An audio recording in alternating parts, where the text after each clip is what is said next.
Capítulo 15. Valores da vida, sua bússola pessoal. Nada de esplêndido jamais foi realizado, exceto por aqueles que ousaram acreditar que algo dentro deles era superior às circunstâncias. Frase de Bruce Barton. Coragem, determinação, perseverança, dedicação. Enquanto conduzia a tensa reunião em Dallas, Ross Perot via essas qualidades refletidas nos rostos dos homens que escolhera para uma extraordinária missão de resgate. Nos primeiros dias de 1979, a turbulência civil e a histeria anti-americana elevavam-se para um auge febril no Irã. Apenas 2 dias antes, 2 executivos de Perot em Teherã haviam sido inexplicavelmente presos. A fiança fora fixada em $13 milhões. Como as negociações diplomáticas de alto nível não obtivessem êxito, Perot chegou à conclusão de que só havia um meio de tirar seus homens de lá: teria de cuidar do problema pessoalmente. Recorrendo à competência do lendário coronel do exército, Arthur Bull Simons, para liderar a audaciosa expedição, Perot reuniu uma equipe de elite de altos executivos seus para participarem da operação. Todos foram escolhidos porque já haviam estado em Teherã, e tinham experiência militar. Chamou a seus homens de águias, significando homens que voavam alto, tinham capacidade de iniciativa, e realizavam o trabalho, em vez de inventarem desculpas. As recompensas seriam altas se fossem bem-sucedidos, mas os riscos eram ainda maiores. Não havia nenhuma autorização oficial para a missão, e não apenas o fracasso era uma possibilidade, mas também a morte. O que levou Ross Perot a empenhar todos os seus recursos, assumir os riscos, e desafiar as chances em contrário. Com toda certeza, é um homem que vive por seus valores. Coragem, lealdade, amor, compromisso e determinação são valores que lhe proporcionam uma extraordinária capacidade de se importar com os outros, e uma força de vontade que já se tornou lendária. Esses mesmos valores foram a força que o levou a desenvolver sua companhia, a EDS, Electronic Data Systems Corporation, de um investimento de $1.000 para um empreendimento que vale hoje bilhões de dólares. Ele subiu ao topo por causa de sua capacidade de avaliar e selecionar os homens certos. Sempre os escolheu com base num rigoroso código de valores, e sabia que, com as pessoas certas, as que tinham padrões elevados, bastava lhes dar o emprego, e sair do caminho. Agora, teria o supremo teste do pessoal que selecionara, ao convocar seus executivos para mobilizarem seus melhores recursos, e resgatarem uns poucos membros da família empresarial presos em Teherã. A história da missão e dos desafios encontrados pode ser lida no livro O Voo da Águia. Basta dizer aqui, que apesar de todos os obstáculos que pareciam insuperáveis, a heróica missão de resgate de Perot foi coroada de êxito, e trouxe de volta seu patrimônio mais valioso, seus homens. O caráter de um homem, é sua divindade guardiã. Frase de Heráclito. Os valores guiam cada decisão que tomamos, e assim o nosso destino. Os que conhecem seus valores e vivem de acordo tornam-se os líderes de nossa sociedade. São exemplificados por pessoas eminentes em todos os Estados Unidos, das salas de diretoria às salas de aula. Você viu por acaso o filme O Preço do Desafio? Contava a história do professor de matemática James Escalante. Você se sentiu tão inspirado quanto eu, pelos seus esforços heróicos em transmitir aos alunos sua paixão pelo saber. Levou-os a associarem no sistema nervoso, em seu nível mais profundo, um senso de orgulho pela capacidade de dominar informações que outros tinham certeza que nunca seriam capazes de aprender. Seu exemplo de empenho ilustrou para aqueles jovens o poder dos valores. Aprenderam com ele a disciplina, confiança, importância da equipe, flexibilidade, e o poder da determinação absoluta. Ele não falava para aqueles garotos sobre o que deveriam fazer com suas vidas. Era uma demonstração ao vivo, uma nova definição do que era possível. Conseguiu não apenas fazer seus alunos passarem em testes de matemática, de uma forma que todos julgavam impossível, mas também levou-os a mudarem suas convicções sobre quem eram, e do que eram capazes, se quisessem se empenhar sistematicamente em alcançar um padrão superior. Se queremos um nível mais profundo de realização na vida, só podemos alcançá-lo de um modo, pelo mesmo caminho seguido por esses 2 homens, decidindo o que mais prezamos na vida, quais são nossos valores superiores, e depois nos empenhando em viver por eles, todos os dias. Infelizmente, essa ação é muito rara na sociedade atual. Com uma frequência excessiva, as pessoas não têm uma noção definida do que é importante para elas. Confundem-se com a questão: o mundo parece uma massa cinzenta. Nunca assumem uma posição definitiva por qualquer coisa ou alguém. Se não somos objetivos sobre o que é mais importante em nossas vidas, o que realmente defendemos, Então como podemos fixar as fundações para o amor próprio, muito menos adquirir a capacidade de tomar decisões eficazes? Se algum dia você já se descobriu na situação de ter dificuldades para tomar uma decisão sobre qualquer coisa, o motivo é não ter sido objetivo sobre o que mais preza dentro da situação. Devemos lembrar que toda tomada de decisão se resume a uma definição de valores. Quando sabe o que é mais importante para você, a decisão é bem simples. A maioria das pessoas, no entanto, é indefinida sobre o que é mais importante em sua vida, e com isso a tomada de decisão se torna uma forma de tortura interior. O que já não acontece com aqueles que definiram claramente os princípios mais altos de suas vidas. Não foi difícil para Ross Perot saber o que fazer. Seus valores determinaram tudo. Atuaram como uma bússola pessoal para guiá-lo através de uma situação invada de perigo. Recentemente, Escalante deixou o sistema educacional de Los Angeles em que trabalhava, e se mudou para o norte da Califórnia. Por quê? Não podia mais ser parte de uma organização em que não havia, como acreditava, padrões para o desempenho de um professor. Quem são as pessoas mais universalmente admiradas e respeitadas em nossa cultura? Não são aquelas que possuem uma sólida noção de seus próprios valores, pessoas que não apenas professam seus padrões, mas também vivem de acordo. Todos nós respeitamos as pessoas que defendem aquilo em que acreditam, mesmo que não concordemos com suas ideias sobre o que é certo ou errado. Há poder que levam vidas congruentes, em que filosofia e ações são a mesma coisa. Com bastante frequência, reconhecemos esse estado singular da condição humana como uma pessoa íntegra.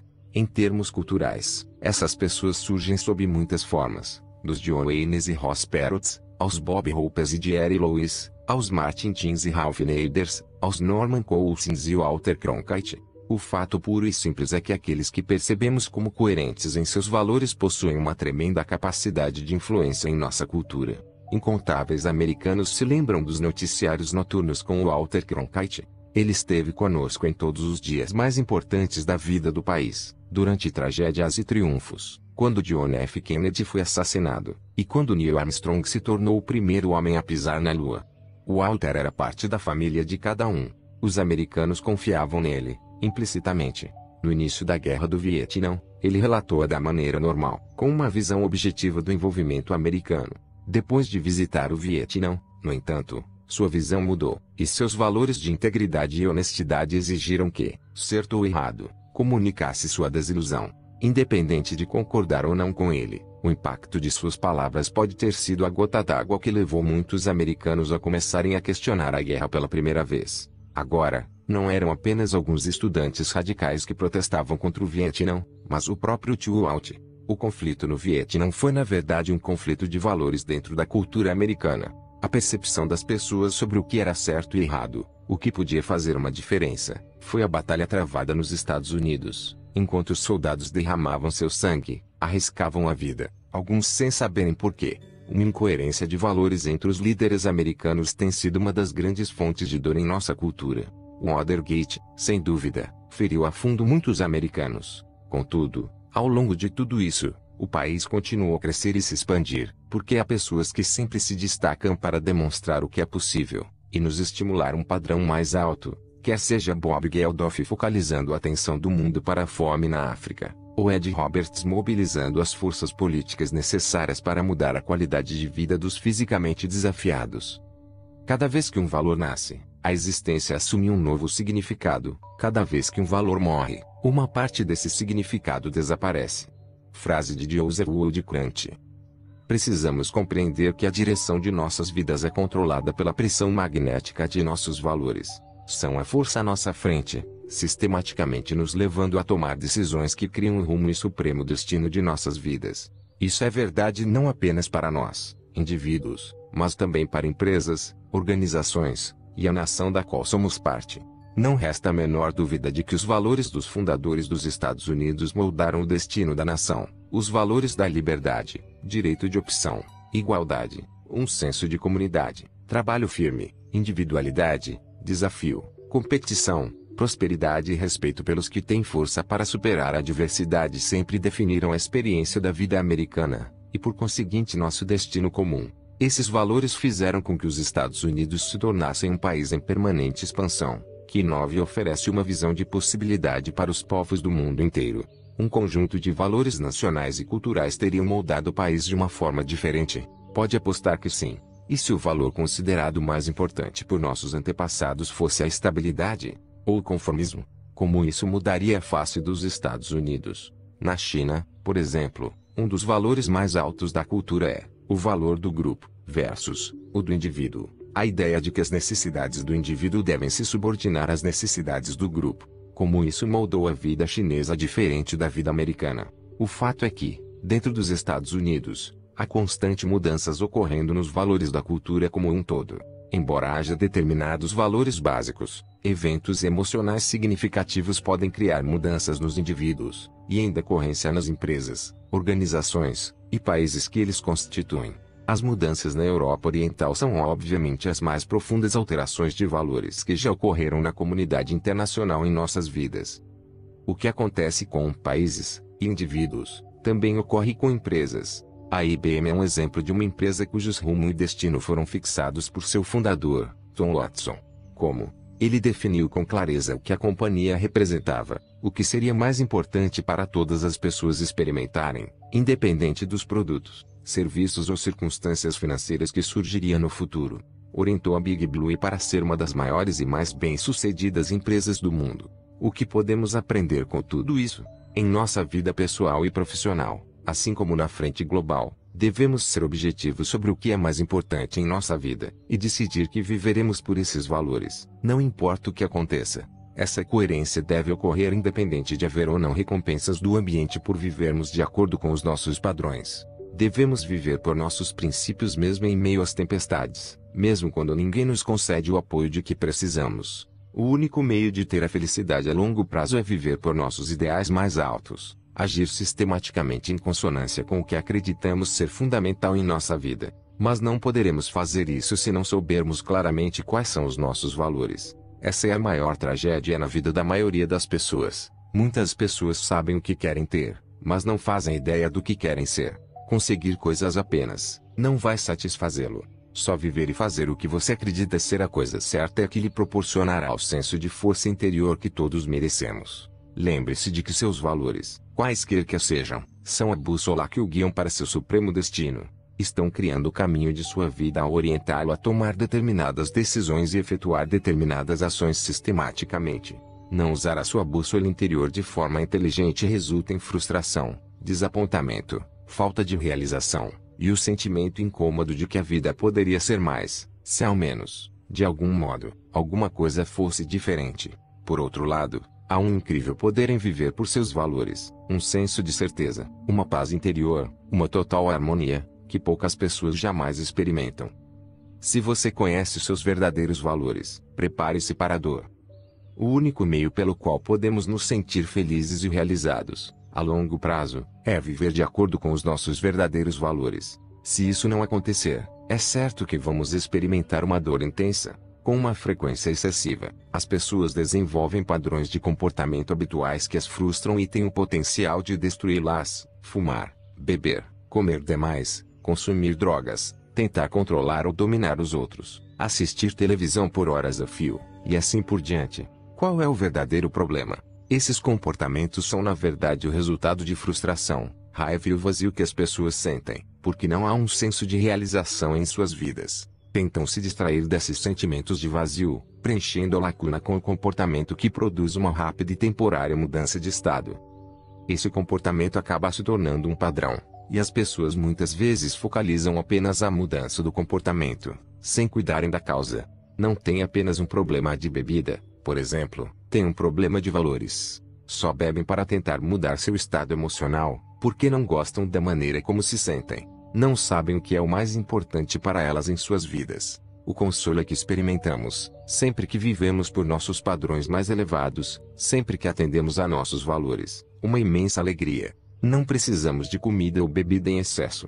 Não precisamos entrar num estado de estupor, porque a vida já é incrivelmente rica sem esses excessos. Distrair-nos desses piques excepcionais seria como tomar pílulas para dormir na manhã de Natal. Adivinhe qual é o desafio? Como sempre, já estávamos dormindo quando a essência do que moldaria nossas vidas foi definida. Éramos crianças que não compreendiam a importância de ter uma noção clara dos próprios valores, ou adultos lidando com as pressões da vida, já tão distraídos que não podíamos direcionar a formação de nossos valores. Devo reiterar que cada decisão é guiada por esses valores, e na maioria dos casos não fomos nós que os fixamos. Se eu lhe pedisse para fazer uma lista de seus 10 valores principais, escrevendo-os na ordem exata de importância, posso apostar que apenas uma em cada 10.000 pessoas seria capaz. E essa uma em 10.000 teria participado de meu seminário Encontro com o Destino. Mas se você não conhece a resposta a essa pergunta, como pode tomar decisões objetivas? Como pode fazer opções que sabe que, a longo prazo, atenderão às suas necessidades emocionais mais profundas? É difícil atingir o alvo quando nem se sabe qual é. Conhecer seus valores é fundamental para ser capaz de viver de acordo. Sempre que você tiver dificuldade para tomar uma decisão importante, pode ter certeza de que é o resultado da indefinição sobre seus valores. O que faria se lhe pedissem para se mudar para o outro lado do país, a fim de assumir um novo emprego? Se soubesse que haveria algum risco envolvido, mas a remuneração seria melhor, e o trabalho mais interessante, o que você faria? Sua resposta a essa pergunta dependerá do que é mais importante para você: o crescimento pessoal ou a segurança, a aventura ou o conforto.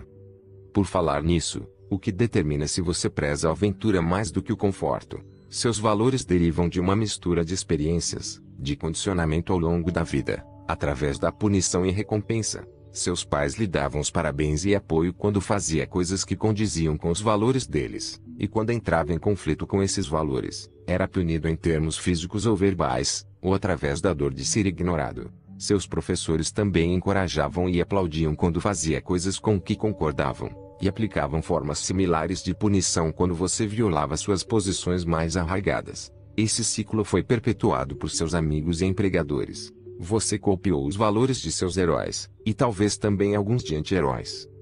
Hoje, novos fatores econômicos entram em cena. Com a maioria das famílias, tendo tanto o pai quanto a mãe trabalhando fora, não há mais o modelo tradicional de valores em casa. A lacuna foi preenchida por escolas, igrejas e, pelo lado menos agradável, a televisão. Na verdade, a televisão tornou-se a babá mais conveniente. A média das pessoas assistindo a programas 7 horas por dia. Estou sugerindo que a estrutura familiar tradicional é o único meio de criar filhos com valores fortes. Claro que não.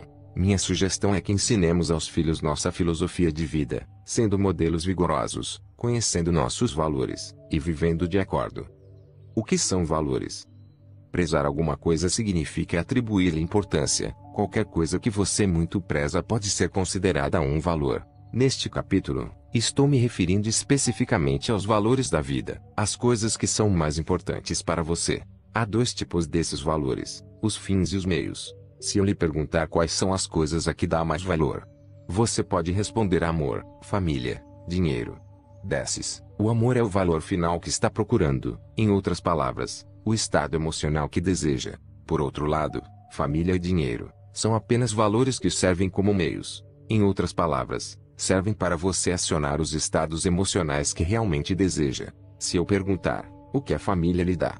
Você pode responder, amor, segurança, felicidade. O que de fato preza, os fins que procura, é amor, segurança e felicidade. O mesmo acontece com o dinheiro. Eu poderia perguntar, o que o dinheiro realmente significa para você? O que lhe proporciona? Você poderia responder, liberdade, impacto, a capacidade de contribuir, um senso de segurança.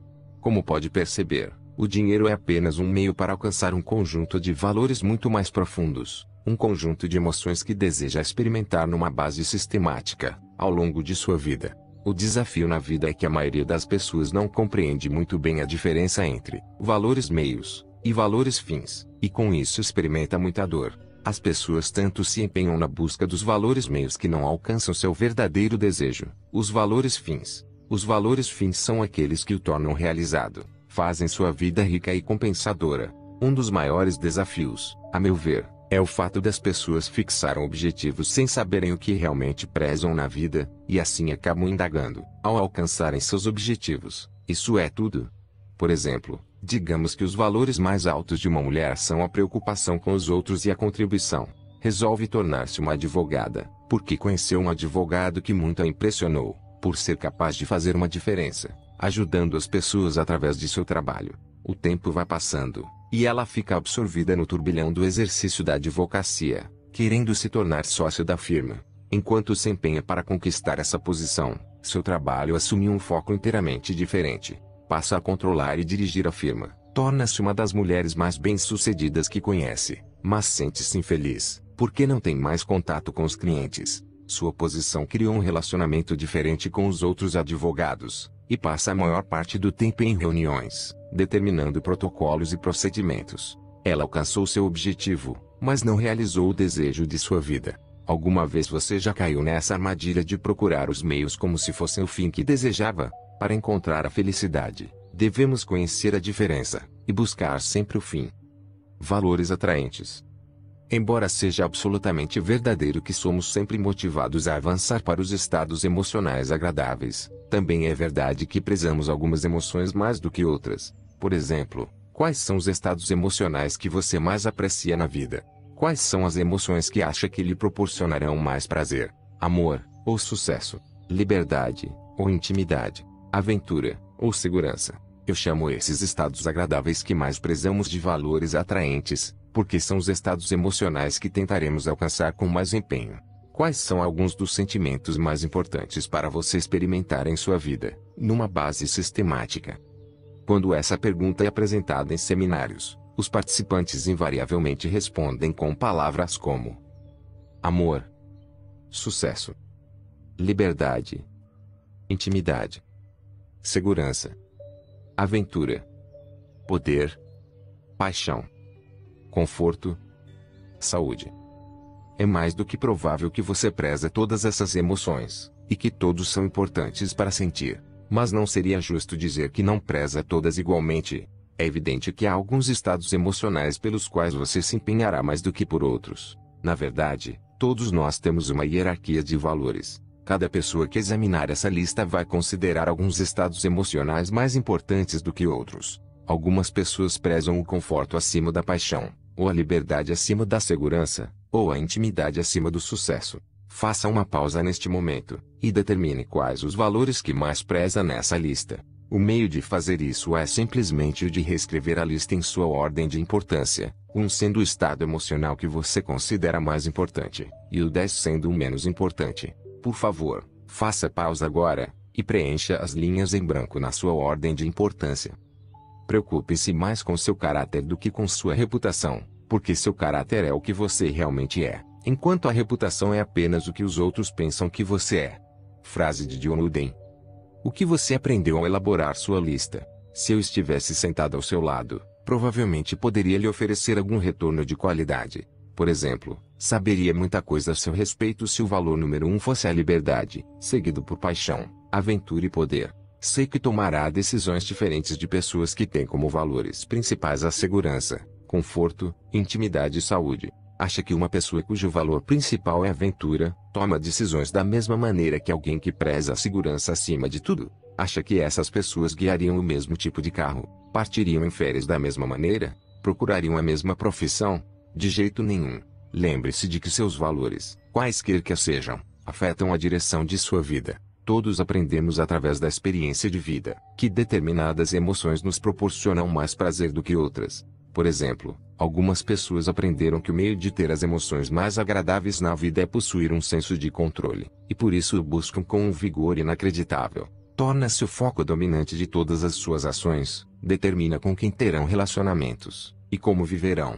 Também os leva, como você pode muito bem imaginar, a se sentirem desconfortáveis em qualquer ambiente em que não estejam no comando. Por outro lado, algumas pessoas vinculam dor à ideia de controle. O que desejam, mais do que qualquer outra coisa, é um senso de liberdade e aventura. Portanto, tomam decisões completamente diferentes. Outras obtêm o mesmo nível de prazer através de uma emoção diferente, a contribuição.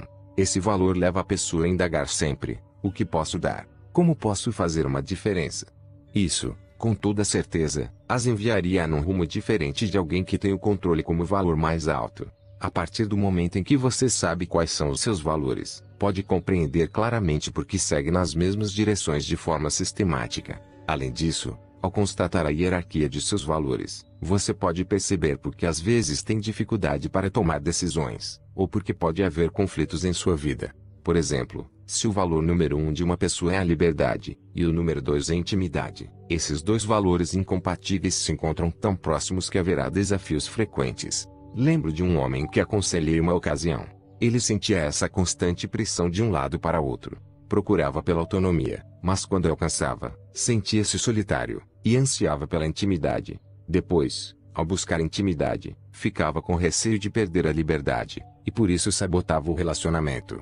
Um relacionamento em particular foi suspenso e retomado várias vezes, enquanto ele oscilava entre esses dois valores. Depois que o ajudei a efetuar uma mudança simples em sua hierarquia de valores, o relacionamento e sua vida mudaram imediatamente. A mudança de prioridades produz poder. O conhecimento de seus valores ajuda a ter mais lucidez sobre os motivos por que faz o que faz, e como pode viver de um modo mais coerente, mas o conhecimento dos valores dos outros também é importante. Não seria valioso conhecer os valores de alguém com quem mantém um relacionamento, ou de um associado profissional. Conhecer os valores de uma pessoa oferece uma indicação de sua bússola pessoal, e permite a percepção da maneira como tomar uma decisão. O conhecimento de sua hierarquia também é absolutamente essencial, porque seus valores principais são os que lhe proporcionarão maior prazer. O que você realmente deseja, sem dúvida, é dar um jeito de satisfazer a todos os seus valores todos os dias. Se não o fizer, experimentará o que parece ser um sentimento inexplicável de vazio ou infelicidade.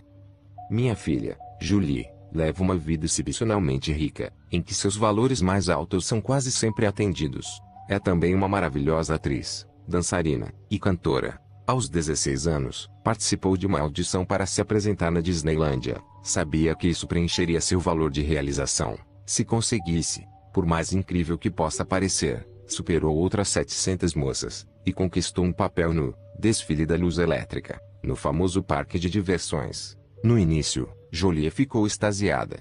Nós também, assim como seus amigos, ficamos deliciados e orgulhosos, e com frequência íamos até lá nos fins de semana para assistir a seu desempenho. O trabalho, porém, era muito cansativo. Julie tinha de se apresentar também todas as noites por semana, além dos fins de semana, e a escola ainda não entrara nas férias de verão. Tinha de ir de San Diego a Orange County de tarde, no período de tráfego mais intenso, ensaiar e se apresentar por várias horas, voltava para casa de madrugada, e se levantava cedo na manhã seguinte para ir à escola. Como você pode muito bem imaginar, a viagem e as longas horas de trabalho logo transformaram a experiência numa terrível provação, para não mencionar o traje bastante pesado que era obrigada a usar, e a deixava com dores nas costas. Ainda pior, no entanto, pela perspectiva de Julie, era o fato de que o trabalho intenso reduzia drasticamente sua vida pessoal, impedindo-a de passar algum tempo com a família e os amigos. Comecei a notar que ela entrava todo instante em estados emocionais bastante áridos. Chorava por qualquer coisa, passou a se queixar das coisas numa base sistemática, o que nunca fora seu hábito. A gota d'água final ocorreu quando toda a família se preparava para passar 3 semanas no Havaí, no programa de confirmação, à exceção de Julie, que teria de permanecer em casa para continuar em seu trabalho na Disneylândia. Uma manhã ela chegou ao limiar, e me procurou em lágrimas, indecisa e confusa. Sentia-se frustrada, infeliz e irrealizada, apesar de ter alcançado o que parecia ser um objetivo incrível apenas 6 meses antes. A Disneylândia se tornara uma coisa dolorosa para ela. Por quê? Porque passou a ser um obstáculo à sua capacidade de desfrutar a companhia das pessoas que mais amava. Além disso, Jolie sempre achara que o tempo que passava no programa de confirmação, no qual participava como treinadora, a ajudava a crescer, mais do que qualquer outra coisa em sua vida. Muitos de seus amigos de outras partes do país compareciam ao programa todos os anos, e a Disneylândia começava a lhe parecer frustrante, porque sentia que não estava crescendo nem se expandindo ali. Sentiria dor se decidisse nos acompanhar ao Havaí, porque não queria ser uma pessoa que desiste facilmente. E sentiria dor se continuasse a trabalhar na Disneylândia, porque isso acarretaria a perda de coisas que considerava muito importantes. Sentamos para conversar, e pude ajudá-la a examinar os 4 valores principais em sua vida. Eram os seguintes: 1. Amor. 2. Saúde e vibração. 3. Crescimento. E 4. Realização. Ao constatar seus valores, compreendi que poderia ajudá-la a encontrar a lucidez necessária para decidir o que seria certo para ela. Por isso, perguntei-lhe: o que o trabalho na Disneylândia proporciona a você? O que há de tão importante em trabalhar na Disneylândia? Ela me disse que se animara originalmente porque o considerava como uma oportunidade de fazer novos amigos, receber o reconhecimento por seu trabalho, divertir-se e experimentar um tremendo senso de realização. Agora, no entanto, não havia mais o senso de realização, porque sentia que não estava mais crescendo, e sabia que haveria outras coisas que poderia fazer para acelerar sua carreira mais depressa. Jolie disse ainda: sinto que estou me consumindo. Acho que não estou mais saudável, e sinto uma tremenda falta da convivência com a família. Indaguei então, o que representaria uma mudança nessa área de sua vida? Se deixasse a Disneylândia, passasse algum tempo em casa, e depois fosse para o Havaí com a gente, o que isso lhe proporcionaria? Ela se animou no mesmo instante, sorriu, e disse: teria mais tempo para ficar com vocês. Poderia me encontrar mais com meu namorado. Iria me sentir livre outra vez. Poderia descansar um pouco, e depois voltar a fazer ginástica, para recuperar a forma. Voltaria a tirar boas notas na escola. Poderia encontrar outros meios de crescer e me realizar. Eu seria feliz. Sua resposta para o que fazer era óbvia. A fonte de sua infelicidade também era evidente. Antes de começar a trabalhar na Disneylândia, ela estava realizando seus 3 valores principais. Sentia-se amada, era muito saudável, e tinha certeza de que estava crescendo. Por isso, saiu em busca do valor seguinte em sua lista, a realização. Ao fazer isso, no entanto, criou um ambiente em que tinha realização, mas carecia dos outros 3 valores principais. Essa é uma experiência muito comum. Todos precisamos compreender que devemos primeiro satisfazer nossos valores mais altos, os que têm a mais absoluta prioridade. E devemos lembrar também que há sempre um meio de realizar todos os nossos valores simultaneamente, e que não podemos nos contentar com menos. Ainda restava um derradeiro obstáculo para a decisão de Jolie. Ela também vinculava a dor a deixar a Disneylândia. Uma das coisas que mais evitava na vida era desistir de algo porque se empenhava. Com toda certeza, eu contribuíra para essa posição, pois acredito que nada jamais é alcançado por aqueles que desistem quando as coisas se tornam difíceis. Assim, ela encarava a sua saída da Disneylândia como uma desistência. Assegurei-lhe que tomar uma decisão de viver de acordo com seus valores não é uma desistência, assim como a persistência insensata não é uma virtude.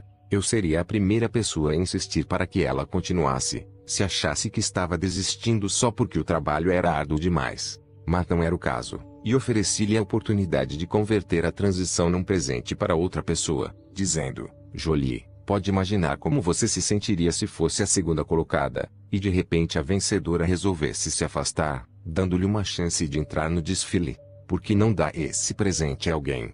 Como a definição de amor para Jolie é contribuição, a sugestão se ligava a seu valor mais elevado. Ela deixou de vincular dor a deixar a Disneylândia, e passou a vincular prazer à decisão. Ela nunca esqueceu essa lição sobre valores, e o mais estimulante foi que encontrou um novo meio de satisfazer a todos os seus valores, que começou a encaminhá-la com mais precisão na direção de seus objetivos. Não apenas passou a experimentar mais diversão e felicidade, mas pouco depois obteve seu primeiro emprego, numa produção do Teatro Starlight, em São Diego. Lições de dor. Assim como há emoções que desejamos experimentar porque são agradáveis, e é por isso que sempre nos encaminhamos para elas, também temos uma lista de emoções que faríamos quase que qualquer coisa para nos afastarmos. No início da carreira, quando eu começava a desenvolver minha primeira empresa, experimentava uma tremenda frustração por ter de viajar tanto e tentar dirigir os negócios ao mesmo tempo. Em determinada ocasião, parecia que uma pessoa que me representava não agira com uma honestidade absoluta. Quando se lida, como ocorre comigo, com centenas de milhares de pessoas, e literalmente milhares de acertos de negócios, a lei das probabilidades indicava que umas poucas pessoas tentarão se aproveitar de você.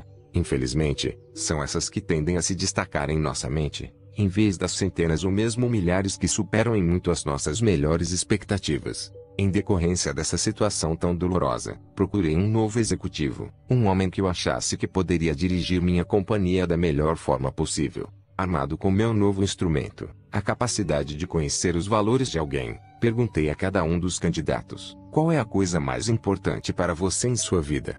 Alguns responderam coisas como sucesso, realização, ou ser o melhor. Mas um homem usou a palavra mágica: honestidade. Não aceitei apenas por sua palavra. Claro que falei com diversas pessoas com as quais ele trabalhara. Todas confirmaram que ele era mesmo muito honesto, e que às vezes podia até pôr de lado as próprias necessidades, se houvesse uma questão de integridade. Pensei, esse é o tipo de homem que quero que me represente. E ele fez um excelente trabalho. Não demorou muito, porém, para que se tornasse evidente que precisávamos de um associado adicional para ajudar a dirigir os negócios em rápida expansão. Meu executivo recomendou alguém que achava que poderia se tornar seu companheiro, com os dois dirigindo em conjunto a minha organização.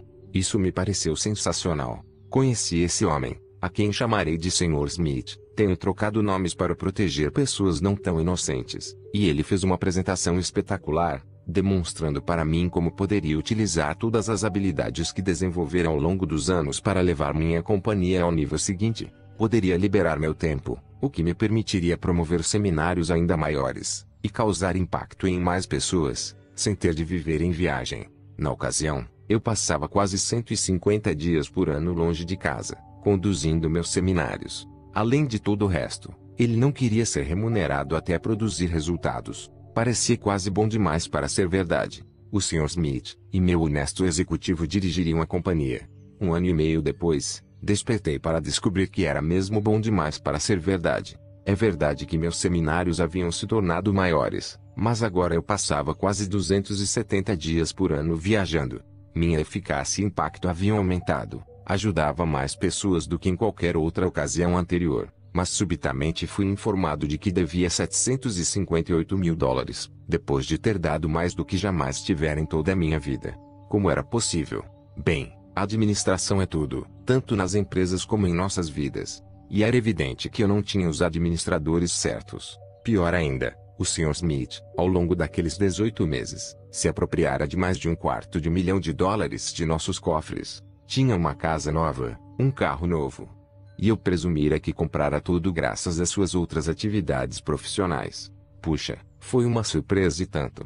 Dizer que fiquei furioso ou arrasado por essa experiência seria, sem dúvida, usar o vocabulário transformacional para reduzir a intensidade de meus sentimentos. As metáforas que usei na ocasião foram coisas como: eu me senti apunhalado pelas costas e ele tentou assassinar meu primogênito.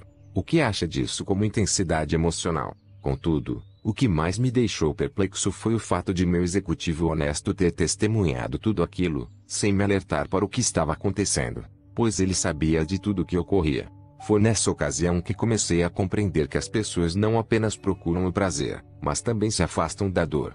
Meu executivo honesto tentara me dizer que estava preocupado com seu colega. Procurara-me logo depois que eu passara 3 meses consecutivos em viagem.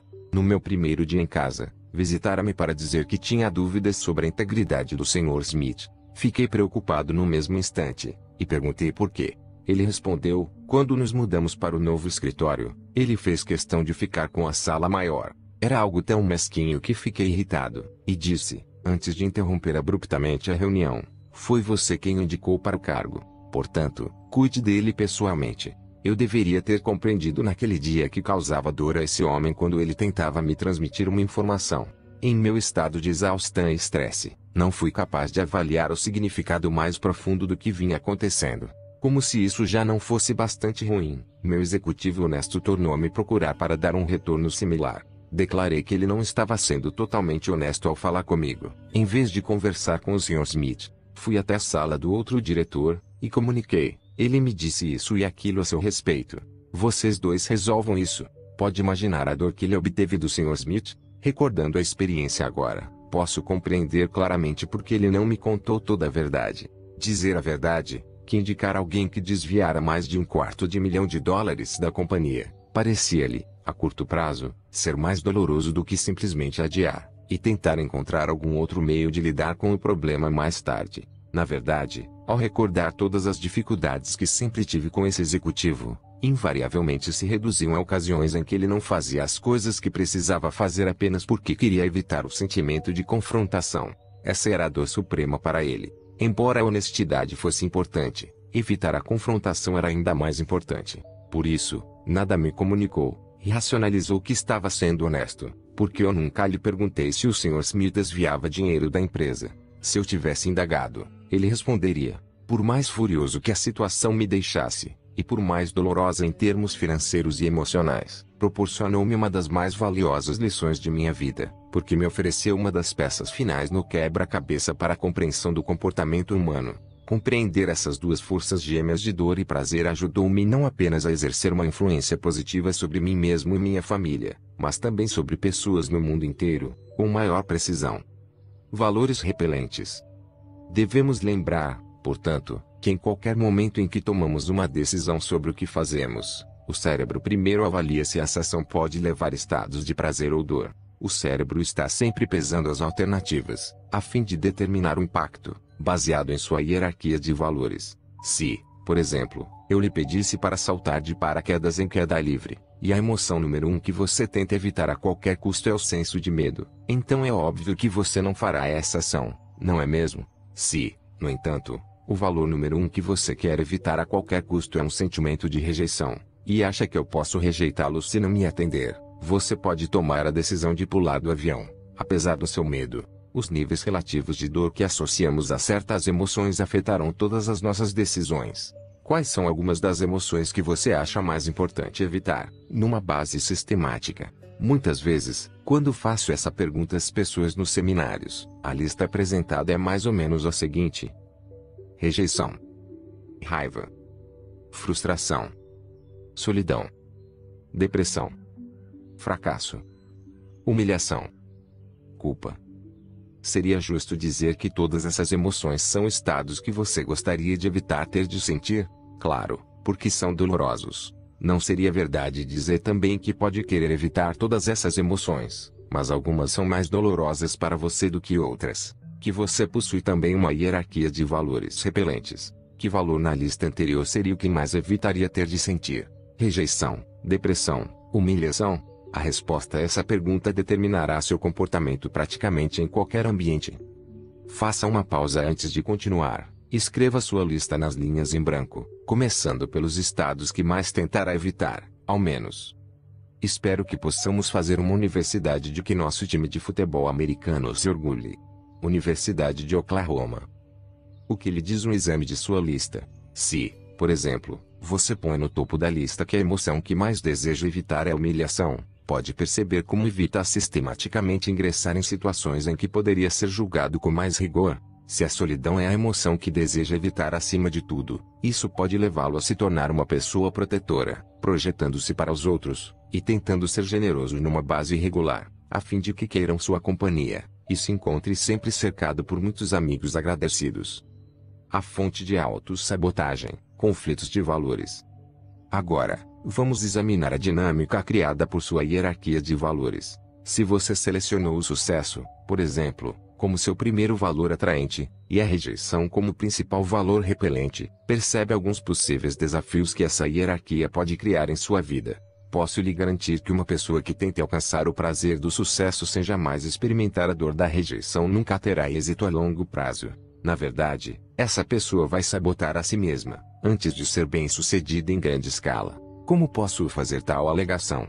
Lembre-se do princípio organizacional básico de que falamos aqui com tanta frequência. As pessoas farão mais para evitar a dor do que para alcançar o prazer. Se você quer realmente ter o sucesso a um nível mais alto, não deve estar disposto a arriscar a rejeição?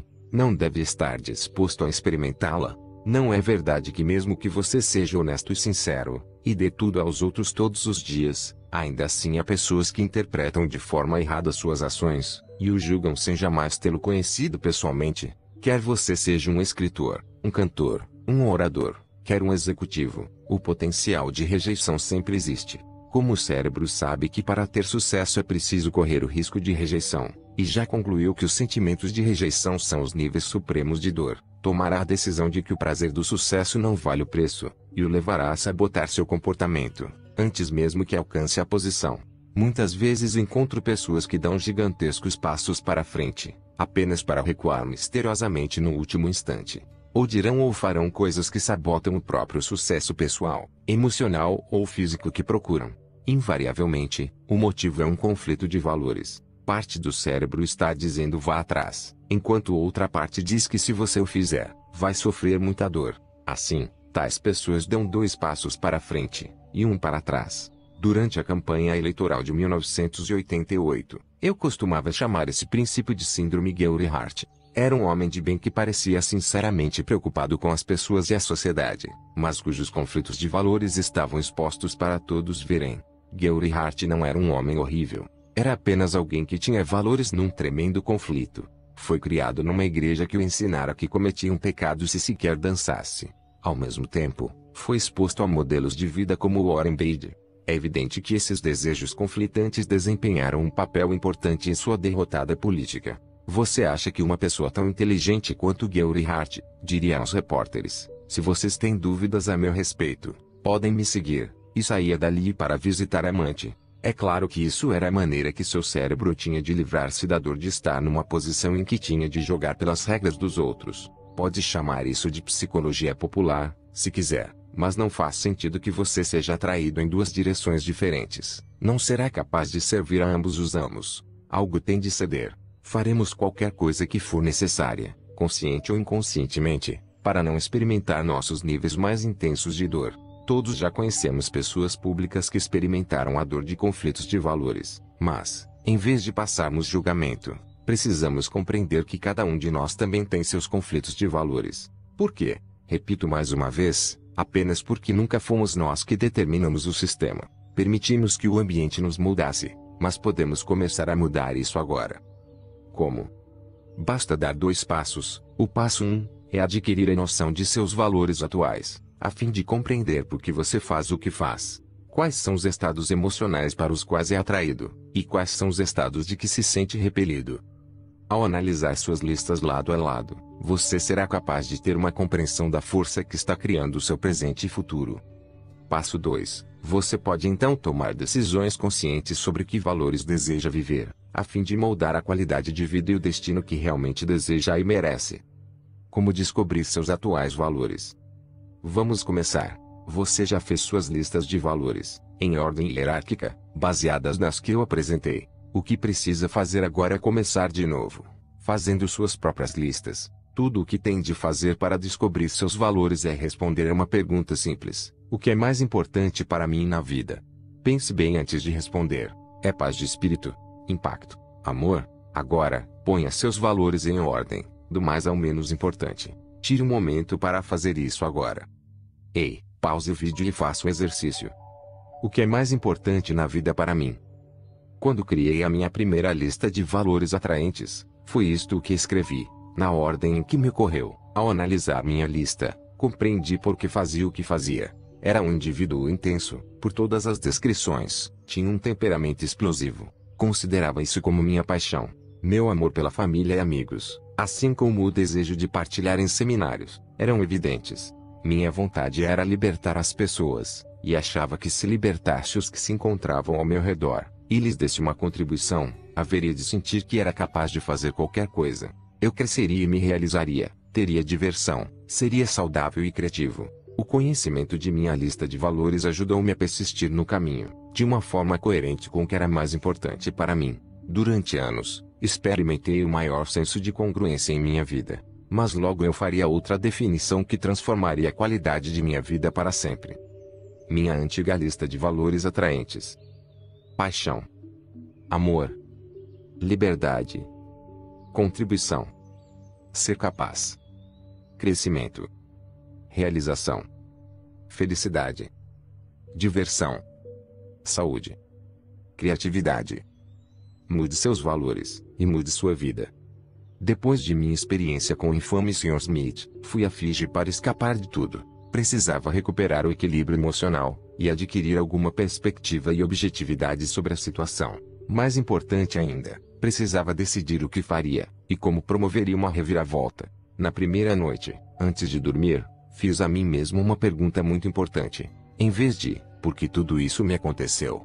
Formulei uma pergunta melhor: qual é a fonte de todo o comportamento humano? O que leva as pessoas a fazerem o que fazem?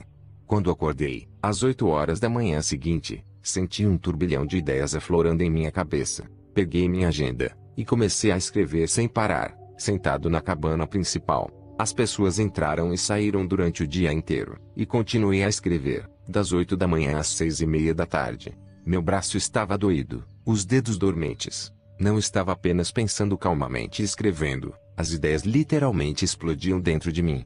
A partir desse rio impetuoso de ideias, projetei as tecnologias do destino, e uma boa parte da ciência do condicionamento neuroassociativo. Quando peguei as anotações para revisá-las, no entanto, não consegui ler uma só palavra, mas as ideias e sentimentos estavam arraigados dentro de mim. Percebi imediatamente o potencial do que criara, um programa que podia ajudar as pessoas a reformularem as prioridades de vida de seu sistema nervoso, permitindo redirecionar o processo de como pensar, como sentir, e o que fazer em quase todas as áreas de suas vidas. Passei a pensar no que aconteceria se, em vez de apenas ensinar às pessoas quais eram seus valores e esclarecê-los, levasse as pessoas a selecionar ou reformular conscientemente a ordem e conteúdo de seu sistema hierárquico de valores. E se eu pegasse alguém cujo valor número 1 fosse a segurança, e tivesse como valor número 15 a aventura, e trocasse a ordem, não apenas em termos intelectuais, mas de tal forma que a aventura se tornasse a maior prioridade em seu sistema nervoso? Que tipo de mudança você acha que isso poderia promover na vida de alguém? Uma pequena mudança, ou uma grande? Mas seria possível. Concluí que a melhor pessoa para testar a possibilidade era eu mesmo. É claro, examinei minha lista de valores. A princípio, pensei, meus valores são sensacionais. Adoro meus valores. Afinal, isso é quem eu sou. Mas lembrei a mim mesmo que não somos nossos valores. Somos muito mais que nossos valores. Aqueles valores não eram o resultado de opções inteligentes e um plano mestre. O que eu consegui até agora fora apenas descobrir que prioridades estavam condicionadas em minha vida, e escolher conscientemente viver de acordo com o sistema de dor e prazer para o qual me programara. Mas se eu fosse realmente projetar minha vida, se quisesse criar um conjunto de valores que moldariam o destino supremo que desejavam, o que eles precisariam ser? Não o fizemos nem do céu nem da terra, nem mortal nem imortal, para que possa, com o livre-arbítrio e com honra, como se fosse o criador de si mesmo, moldar sua vida em qualquer forma que preferir. Pelo julgamento de sua alma, você tem o poder de renascer nas formas superiores, que são divinas. Discurso de Deus Adão, na oração sobre a dignidade do homem, de Pico Delia Mirandola. Eu me senti profundamente inspirado quando comecei a compreender que naquele momento estava prestes a tomar decisões que mudariam a direção de minha vida para sempre. Passei a examinar meus valores, e a fazer a pergunta: o que meus valores precisam ser para criar meu supremo destino, a fim de ser a melhor pessoa que eu puder, a fim de causar o maior impacto durante a minha vida? Pensei, os valores que tenho neste momento estão me ajudando. Mas logo pensei também, que outros valores precisaria acrescentar. Constatei que uma das coisas que não estava na minha lista era a inteligência. Claro que eu era uma pessoa inteligente, mas não fizera de ser inteligente uma prioridade tão alta quanto ser apaixonado. Na verdade, em minha paixão, eu fizera algumas opções bem estúpidas, inclusive quem seria meu executivo. Concluí que se não convertesse a inteligência em uma prioridade consciente de meu sistema nervoso, isto é, se não aprendesse a tirar um momento ou dois para avaliar conscientemente com antecedência as consequências de minha tomada de decisão, continuaria a fracassar, sem alcançar meus desejos mais profundos. Não havia agora a menor dúvida de que a inteligência precisava ser colocada no alto da minha lista. Descobri em seguida uma série adicional de valores a acrescentar, e decidi onde precisavam entrar em minha hierarquia. Depois, fiz uma pergunta que nunca formulara antes: que valores devo eliminar de minha lista para alcançar meu destino supremo? Comecei a compreender que pelo foco constante em como ser livre, eu estava perdendo a liberdade de que já desfrutava. Compreendi que não havia qualquer possibilidade de ser mais livre do que já era naquele momento. Talvez meus sentimentos fossem diferentes se vivesse num país em que não existissem as opções que tenho nos Estados Unidos. Para mim, no entanto, não há possibilidade de ter mais liberdade do que já desfruto hoje. Por isso, decidi retirá-la de minha lista, e não mais me preocupar. Foi espantosa a liberdade que experimentei ao retirar a liberdade de minha lista. Em seguida, passei a avaliar cada valor individualmente. Quanto ao mérito, comecei a perguntar: que benefício ao ter este valor nesta posição em minha lista? Analisei primeiro a paixão, e indaguei: que benefício tenho por colocar a paixão aqui? Pensei: proporciona-me ímpeto, excitamento, energia e o poder de causar impacto nas pessoas, de modo positivo. Torna a minha vida suculenta. Depois, fiz uma pergunta que me assustou um pouco, uma pergunta que nunca formulara antes: o que pode ter me custado a inclusão da paixão no topo de minha lista? Nesse momento, a resposta tornou-se óbvia. Eu acabara de voltar de um seminário em Denver, onde me sentira, pela primeira vez em anos, muito doente. A saúde sempre figurava na minha lista de valores. Era importante, mas não estava nos primeiros lugares da lista.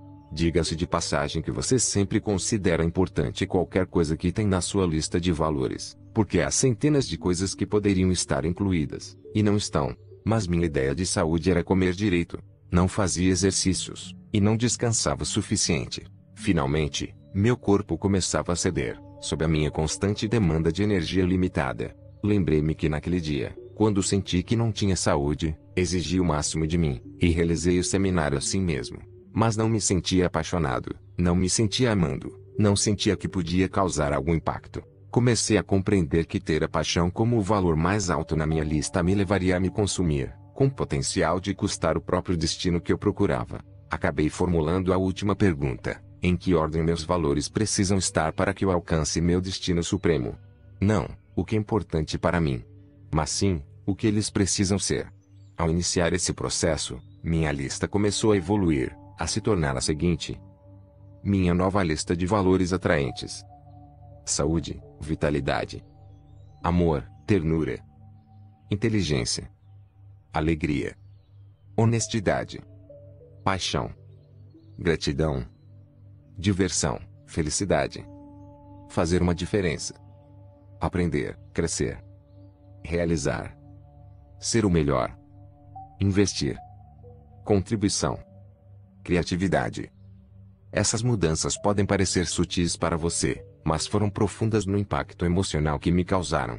A simples criação dessa nova lista de prioridades de vida acarretou em alguns momentos muita luta e um medo intenso.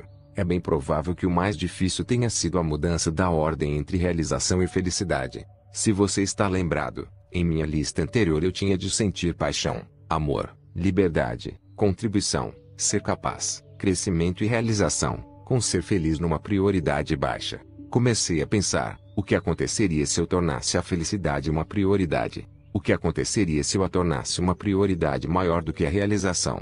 Para ser sincero, essa foi outra pergunta que me incutiu medo. Pensei: se for fácil para mim me sentir feliz, talvez eu perca o ímpeto, talvez não queira mais realizar, talvez não queira causar o mesmo impacto, talvez não contribua tanto para as outras pessoas. Afinal, eu vinculava minha identidade à capacidade de fazer uma diferença. Levei quase 2 horas para tomar a decisão de optar pelo que me parecia melhor, e decidi me fazer o feliz. Que absurdo! Mas depois de trabalhar com dezenas de milhares de pessoas no encontro com o destino, a maioria das quais seria considerada como grandes realizadoras, posso garantir que esse é um dos maiores medos que elas têm.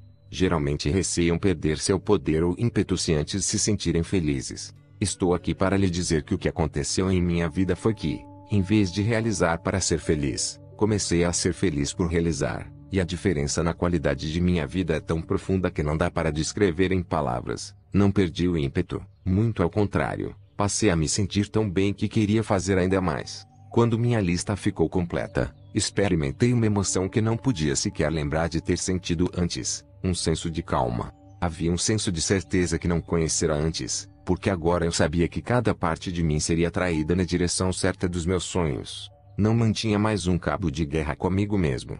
Ao deixar de me empenhar constantemente pela liberdade, eu poderia ter ainda mais intimidade e amor, e poderia me sentir ainda mais livre. Agora, seria feliz por realizar. Seria saudável, dinâmico, cheio de vitalidade. Com a decisão de mudar as prioridades de minha vida, pude sentir no mesmo instante as mudanças em meu corpo físico. Também comecei a compreender que havia determinados estados emocionais que eu deveria evitar, se queria ser bem-sucedido. Um deles, sem qualquer dúvida, era a preocupação. Eu me sentia arrasado, física e emocionalmente, pela dor de tentar imaginar como faria para manter minha companhia em funcionamento, com todas as portas abertas. Na ocasião, eu acreditava que se ficasse preocupado, poderia me tornar mais motivado, mas descobri que a preocupação me deixava menos fértil. Por isso, decidi que não poderia mais me preocupar. Teria um interesse legítimo, mas passaria a focalizar, o que era mais importante, as ações que efetuaria para fazer com que tudo desse certo. Depois que decidi que a preocupação angustiante destruiria meu destino, passei a evitá-la a qualquer custo. Obviamente, tornou-se uma emoção muito dolorosa para que me entregasse a ela. Comecei a formular uma lista de repelentes. Voei de volta aos Estados Unidos, depois de projetar meu destino. Puxa, que surpresa para meus amigos e associados. No primeiro dia no escritório, as pessoas me procuravam e perguntavam: O que aconteceu com você? Parece tão diferente, tão relaxado. Comecei a descarregar minha tecnologia inteiramente nova, por horas a fio, em cada pessoa, até que compreendi que precisava refiná-la e incluí-la no seminário. Foi assim que nasceu o Encontro com o Destino. Escrevi este livro pelo desejo de divulgar a tecnologia Destino, NAC, para tantas pessoas quanto puder atingir. Espero que você a use agora. Lembre-se de que podemos realmente projetar quem nos tornamos. Dê-me beleza na alma interior, que o homem exterior e interior sejam um só. Frase de Sócrates. Mas como você pode assumir o controle desse terceiro elemento de seu sistema central conhecido como valores? Dê os 2 passos simples seguintes.